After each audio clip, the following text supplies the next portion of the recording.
আপনারা যেখানে যে পরিস্থিতিতে আছেন, প্লিজ দয়া করে মসজিদের দিকে আসুন, নামাজ পড়ুন, আগে অজু করুন। যে পরিস্থিতিতে থাকুন না কেন, গোসল করা লাগবে না, অজু করে মসজিদে ঢুকে দোয়া করেন।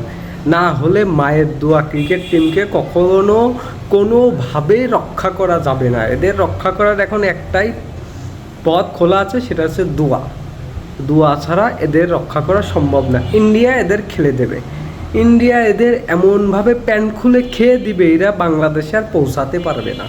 এরা 2-0 হারবে। 2টা টেস্ট খেলতে গেছে, 2টা এদের ল্যাংটা করে ছেড়ে দিবে। আপনারা যে অবস্থায় আছেন, মসজিদে ঢুকে দোয়া করেন। দোয়া ছাড়া এই ক্রিকেটকে বাঁচানোর কোনো রাস্তা নেই। সাকিব, লিটন, শান্তরা এরা ক্রিকেটটাকে ধ্বংস করে দিচ্ছে এক কথায়। এই যে 11টা ছাগল, 11টা গরু, ছাগল, মহিষ মাঠে নেমেছে, এদের থেকে কিছু আশা করা যায় না। ভালো কোনো শক্তিশালী টিম হলে এরা প্যান্ট খুলে দিয়ে বলে আমাকে মেরে দেন, কিছু করার নেই।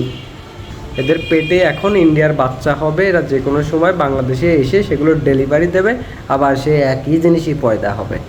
তো সবাই দোয়া করেন যেন এরা সুস্থ মতো পেট না ফুলিয়ে ইন্ডিয়া থেকে ব্যাক করতে পারে সুস্থ মতো। এদের জন্য দোয়া করেন।